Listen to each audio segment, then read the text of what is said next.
안녕하십니까. 중앙대학교 병원 부교수로 재직 중인 이의룡입니다. 반갑습니다. 오늘은 반안면 외소증을 개선한 치험내에 대하여 말씀드릴 거고요. 부제를 되게 시적으로 정해봤는데 디지털 기술이 그린 대칭의 시라고 한번 이렇게 제목을 정해보았습니다. 오늘 말씀드리고자 하는 환자분은 23세 남자 환자분이고요. 안면 비대칭 개선 원해요라는 주소를 가지고 내원하셨습니다. 이분은 예전에 받은 수술을 다시 하는 그런 재수술은 아니고요. 예전에 받은 수술은 없었고 개선하고 싶은 점은 턱 비대칭, 얼굴 비대칭, 교합면 기울기, 광대 비대칭, 부종교합. 일반적으로 안면 비대칭을 가지고 계신 분들이 개선하고자 하는 부분을 개선하고 싶어 하셨습니다. 보시면 좀 여러분들이 보시기에도 비대칭 사항이 상당히 좀 심각하다는 것을 알 수 있는데요. 보시면 일단 교환면 기울기가 관찰되고 그리고 이쪽이 굉장히 왜소합니다. 보통 제가 안면 비대칭을 치료할 때 원칙이 뭐냐면은 턱 자체에 비대칭이 있는 것이 아니고 이 턱의 위치가 틀어졌기 때문에 그래서 이 턱을 올바른 위치에다가 위치시킨다라는 개념을 가지고 수술을 하면은 수술이 더 잘 되는 경우가 많아요. 그러니까 만약에 턱 자체의 모양이 비대칭이다라고 생각을 하면은 이걸 깎아서 맞춰야 되는데 턱의 모양은 정상인데 위치 자체가 어긋나 있다라고 이렇게 개념을 잡고 접근을 하면은 비대칭 치료가 훨씬 더 잘 되는 경우가 있는데 이분은 그 원칙에서 완전히 벗어나 있습니다. 턱 자체에 비대칭이 있고요. 그리고 PA인데 PA에도 보면은 비대칭이 상당히 심각하고 이분의 가장 큰 문제는 가장 저희가 해결하고자 하지만 어려운 문제는 오른쪽의 턱관절이 왼쪽에 비하여 거의 잘 형성되지 않았다. 그게 가장 큰 문제라고 볼 수 있겠습니다. 이분은 반안면 외소증인데요. 헤미페이셜 마이크로조미아라는 그런 안면 기형의 한 종류입니다. 반안면 외소증은 얼굴의 한쪽 측면이 다른 쪽보다 작게 발달하는 선천성 기형이고 이는 얼굴의 뼈, 연골, 근육, 신경, 그리고 연조직에 영향을 줄 수 있으며 주로 아래턱뼈와 외이, 바깥귀가 가장 흔히 영향을 받습니다. 임상적 특징은 얼굴의 양측이 비대칭이며 눈, 코, 귀의 위치 차이, 하악골 발달 부족, 귀 이상, 귀의 크기나 모양이 비정상적이거나 아예 없는 경우도 있습니다. 그리고 연조직이 결핍돼 있고, 그리고 부정교합 등의 구강 문제가 관찰됩니다. 이분은 너무나 다행인 것은 귀가 정상인 건데요. 반안면 외소증을 가지신 분들이 귀가 귀에 기형이 있는 경우에 훨씬 더 치료가 복잡해지는데 다행히 이분은 귀는 문제가 없었습니다. 그리고 교합 사진이고요. 지금 술전 교정을 하고 있는 중이고 그리고 아까 말씀드렸던 것처럼, 이쪽에 있는 턱관절, 콘다일이라고 하죠. 턱관절이 잘 형성되어 있지 않았습니다. 그래서 제가 수술 전에 턱을 잡고 이렇게 가이드를 해보면은 확확 이렇게 더 오른쪽으로 턱이 돌아가는 그런 현상이 관찰되었습니다. 그리고 또 귀는 있었지만은 광대 부분에 상당히 심각한 비대칭이 관찰되었습니다. 여기 보면은 이런 곡선을 이렇게 곡선 외측으로 돌출되어 있는 곡선이 아니고 이렇게 직선적인 광대가 관찰되었습니다. 그래서 일단 이분은 한 번에 모든 거를 하기가 좀 어려운 상황이었고 일단 수술을 두 번에 걸쳐서 하는 걸로 계획을 세웠습니다. 먼저 어, 이 위턱과 아래턱을 최대한 그러니까 교합면을 중심으로 이 보통 할 때는 이 아래 평면을 중심으로 하는데 이분은 턱 자체에 비대칭이 있었기 때문에 이 턱 자체는 나중에 따로 맞춘다고 이렇게 가정을 하고 일단 최대한 교합면 기울기를 개선을 하고 일단 기능을 잘 해야 되니까 어, 기능 위주로 이렇게 일단은 위턱과 아래턱의 위치를 잡았습니다. 이쪽은 내려오고 이쪽은 올라가고 그리고 또 턱이 작았기 때문에 약간의 역회전을 하였고 그 돌출입이나 그런 증상은 없었기 때문에 앞뒤로는 움직이지 않았습니다. 그리고 턱이 상당히 틀어져 있었는데 이 요를 바로 잡았습니다. 그리고 여기 보시면은 아까 말씀드렸던 것처럼 턱관절이 없습니다. 이 턱관절이 없은 문제가 뭐냐? 이거를 만약에 이 상태로 고정을 만약에 하악을 한다면은 처음에는 이 상태가 유지될 수 있지만 시간이 지나면서 이 부분에 명백한 관절이 없기 때문에 턱이 이쪽으로 틀어질 수가 있습니다. 그래서 이 부분에 이렇게 인공관절을 할 수가 있겠습니다. 하지만 인공관절을 하게 되면 수술이 굉장히 커지고 이 바깥쪽에도 흉터가 생기고 그리고 또 안면신경 마비와 같은 부작용도 올 수 있기 때문에 저는 이 신장술을 이용하기로 했고요. 신장술이 뭐냐면은 아주 쉽게 얘기하면은 키 크는 수술입니다. 키가 작거나 아니면은 양쪽 다리에 비대칭 있는 경우에 짧은 쪽을 잘라서 이 부분 이렇게 장치를 끼우고 하루에 1mm나 0.5mm씩 돌려주면은 이게 천천히 늘어나면서 이곳에 뼈가 생성되는 원리입니다. 그래서 저는 이런 장치를 고안을 하였습니다. 이렇게 장치를 고안을 해서 이것을 이거를 돌려주면 이게 늘어나게 돼 있습니다. 늘어나게 돼 있어서 이 턱관절이 이 턱관절이 그러니까 이 콘다일이 이 과두가 턱관절에 잘 위치할 수 있도록 그런 계획을 세웠고요. 하지만 기존에 있는 신장기, 그러니까 기성품 신장기류는 이 벡터가 되게 중요하거든요.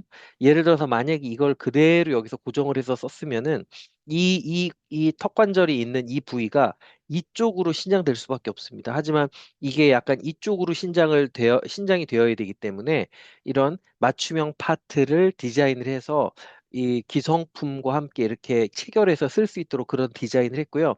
지난번에도 제가 한번 말씀을 드린 적이 있는데, 이건 다른 케이스입니다. 다른 케이스인데, 이분 같은 경우에 여기가 너무 작아서 턱을 앞으로 전진을 시켜야 되는데, 전진을 시켜야 되는 상황이었습니다. 그래서 신장술을 응용을 하기로 했는데, 기존에 있는 신장기는 이렇게밖에 장착을 할 수가 없습니다. 그래서 이거를 기존에 있는 신장기와 체결해서 사용할 수 있는 볼 고정 파트를 디자인을 해서 3D 프린팅으로 출력을 한 다음에 이렇게 체결해서 이거를 쪼갠 다음에 이렇게 이거를 돌리게 되면은 턱은 우리가 원하는 대로 나아가게 됩니다. 그래서 이렇게 벡터를 잘 컨트롤하기 위해서 이런 골 고정 파트를 디자인을 해서 3D 프린팅으로 출력을 하였습니다. 그리고 이거를 그냥 신장을 하는 것은 아닙니다. 신장을 하는 것은 아니고 이것은 양악 수술과 이 양쪽을 쪼개고 이쪽은 고정을 하였고요. 그래서 교합이 정확하게 그 장치, 그러니까 스플린트를 낀 상태에서 이 신장기를 돌리면은 여기에 이 콘다일, 그러니까 과두가 있는 파트가 이쪽 턱관절을 향해서 향할 수 있도록 이렇게 디자인을 하였습니다. 이거는 신장 후고요. 자, 제가 다시 한번 말씀을 드리면은 이거를 그냥 돌리기만 해서는 우리가 알 수가 없고요. 이걸 돌리면서 어, 환자의 그런 교합을 확인을 하였습니다. 만약 1위가 신장이 되었을 때 보면은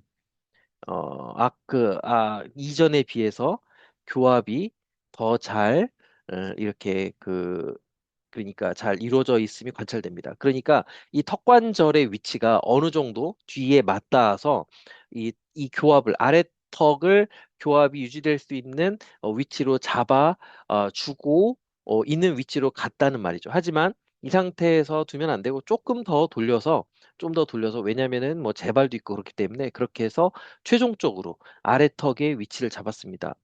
이거를 물론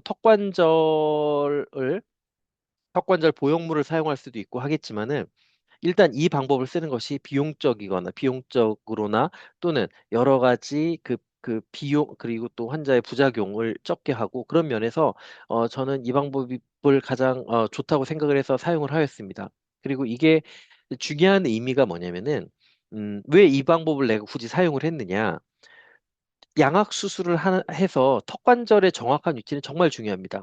여러분도 잘 아시는 것처럼 SSR로 이 아래턱을 쪼개게 되면은 아래턱을 쪼개게 되면은 그래서 이 세 파트로 나눠지잖아요. 이렇게 콘다일 그러니까 과두를 가지고 있는 오른쪽 파트와 왼쪽 파트가 있고 치아가 포함되어 있는 이렇게 파트 이렇게 세 파트로 나눠지는데 이 치아를 가지고 있는 이 세그멘트를 상악과 이렇게 고정을 하고서 교합으로 고정을 하고서 그리고서 이 턱관절이 있는 파트를 고정을 해야 되는데 만약에 이 포사라고 하거든요. 이 턱관절에서 약간 예를 들어서 빠진 상태로 고정이 됐다. 그러면은 이것은 원래대로 돌아갑니다. 그래서 다시 이게 돌아가서 교합이 뜰 수밖에 없고요. 또는 전방 개방 교합이 생길 수가 없습니다. 그래서 이런 테크닉도 있습니다. 그러니까 한 손가락으로는 턱 바깥쪽으로 여기를 눌러주고 여기서는 이걸 이렇게 해주고 그래서 바이벡터 시팅이라고 하는데 저도 상당히 유용하게 사용하고 있는 방법입니다. 이 방법을 통해서 이 과두를 이 포사에 정확하게 위치시켜 주는 게 굉장히 중요하고요. 하지만 이분은 제가 그 바이벡터 시팅을 하든 뭘 하든 간에 여기를 정확히 여기에다가 제가 수술하면서 맞춰서 고정할 수 있는 확신을 제가 가질 수가 없었기 때문에 요런 이런 과정을 통해서 이런 디스트랙션의 과정을 통해서 정확한 위치를 교합을 확인을 하면서 잡을 수가 있었습니다. 그래서 이거는 수술 전이고요. 그리고 그 신장수를 맞췄을 때입니다. 이때보다는 이게 더 이렇게 근접하게 되어서 수술 후에도 이게 밀리지 않게 교합을 잘 유지할 수 있는 턱관절의 위치가 되었다고 생각을 합니다. 그래서 이거는 수술 전, 어, 양악 수술과 그리고 디스트랙션이 끝난 콘다일의 위치가 잡혀 있는 그런 상태입니다. 하지만 이 수술을 이건 지금 신장기가 들어있는 상태인데요. 이것은 아까 말씀드렸던 것처럼 턱 자체 비대칭도 있고 이곳이 늘어났기 때문에 상당히 이쪽에 골의 결손이 있습니다. 그래서 더 정확한 안면 비대칭을 이루어지기 위해서 PCL과 자가골을 사용한 골 재건을 계획을 했고 그리고 광대도 작았기 때문에 광대의 외측 이동을 하였습니다. 그래서 이것은 그러니까 이거는 양악 수술과 턱관절을 재위치시켜 놓은 것이고 이것은 자가골과 그리고 자가골로 턱을 재건을 하고 이 광대 부분을 외측으로 빼서 이쪽에 있는 광대 부분의 대칭도 맞춘 상태입니다. 그러니까 이번 재건을 하면서 여기는 디스트랙터를 제거를 하고 여기를 고정을 하고 그리고서 이쪽을 자가골로 재건을 하였고요. 그리고 파노라마 사진입니다. 파노라마 사진은 이거 아예 수술 전인데 수술 전에 비해서 꽤 그래도 이렇게 정상적인 좌우 대칭을 보여주고 있고 교환면 기울기도 거의 비슷하고요. 이것은 교정이 더 진행이 되면은 교합은 더 잘 맞을 것이라고 생각이 됩니다. 수술 후 3개월 후입니다. 그러니까 모든 재건 후 3개월 후고요. 여기 보시면은 교환면 기울기, 입술 기울기도 개선이 됐고, 그리고 이렇게 이쪽에 턱이 부족한 부분이 잘 재건이 되었습니다. 이곳은 약간의 있는 연주직의 모자란 부분인데, 이 부분은 나중에 뭐 필러나 또는 뭐 지방이식 등을 통해서 해결할 수 있다고 생각이 들고, 그리고 이쪽이 상당히 그 빈약했던 부분인데, 이곳에 PCL과 자가고를 통해서 하악각과 하악의 외연이 잘 재건되었음이 관찰이 됩니다. 이것은 완전 측면인데요. 측면에서도 보시면은 이곳에 패여 있고 이곳에 자 같은 턱이 이렇게 잘 재건이 되었음이 관찰이 됩니다. 그리고 광대도 이곳이 이렇게 없었는데 광대가 외측으로 위치가 되면서 아래 턱뿐만이 아니라 이 위쪽에 있는 이렇게 전체적인 얼굴이 전체적으로 밸런스를 이루었음이 관찰이 됩니다. 저는 이 케이스를 통해서 여러분들께 드리고 싶은 말씀은 제가 그동안 사용을 했던 여러 가지 디지털 기술들이 있잖아요. PCL 그리고 디스트랙터, 환자 맞춤형 골신장기 그리고 양악 수술을 할 때 쓰는 그러니까 페이스 가이드 시스템, 메가젠의 페이스 가이드 시스템 그리고 광대 재위치 그리고 제가 그동안 많이 사용했던 것들을 종합해서 이런 반함에 있어서 상당히 심각했던 했던 얼굴 비대칭을 그래도 꽤 유사하게 제가 맞출 수가 있었고, 어, 그, 반안면 외소증인 경우에는 기존에 있는 양악 수술만으로는 부족한 경우가 많습니다. 왜냐면은 양악 수술은 위턱과 아래턱의 위치를 잡아줄 뿐이고 모자란 하악골의 그런 외형이나 그런 부피를 채워줄 수는 없습니다. 그래서 동시에 수술을 하든 아니면은 2차, 1, 2차로 나눠서 수술을 하든 간에 이런 식으로 뭔가를 모자란 것을 채워주면은 훨씬 더 좋은 결과를 얻을 수 있다고 생각합니다. 그리고 이런 광대 재위치나 이런 그런 그 안면 윤곽 기술들, 안면 윤곽 재건 기술들을 적극적으로 이용을 한다면은 반안면 외소증, 그리고 이 반안면 외소증이라는 게 스펙트럼이 굉장히 커서 아주 경미한 비대칭부터 아주 심각한 비대칭까지 이렇게 쫙 스펙트럼이 있거든요. 그래서 어느 비대칭이 됐던 간에 약간의 만약에 굳이 반안면 외소증으로 진단을 받지 않더라도 자기가 그러니까 이런 부피에 모자람이 있다면은 이런 식으로 뼈를 채워줌으로써 꼭 자가골은 아니어도 뭐 다른 여러 가지 실리콘이나 티타늄이나 그런 보형물을 사용을 함으로써 얼굴의 밸런스를 더 맞춰줄 수 있다고 생각을 합니다. 그래서 오늘 말씀 여기까지 드렸고요. 제가 오늘 굉장히 구강 아간면 뇌과에서 중요한 말씀을 드렸는데 이런 골 신장술에 대해서도 말씀을 드렸고 반안면 외소증에서도 말씀을 드렸고 그리고 안면 비대칭을 맞추는 데 있어서 중요한 개념은 턱을 원래대로 이렇게 제자리다가 맞춰놓고 하는 게 맞다. 그리고 턱관절 위치하는 게 굉장히 중요하다. 그런 여러 가지 중요한 개념들에 대해서 말씀을 드렸습니다. 어, 오늘도 이렇게 긴 시간 경청해 주셔서 감사하고요. 다음에 더 재미있고 유익한 컨텐츠로 찾아뵙도록 하겠습니다. 감사합니다.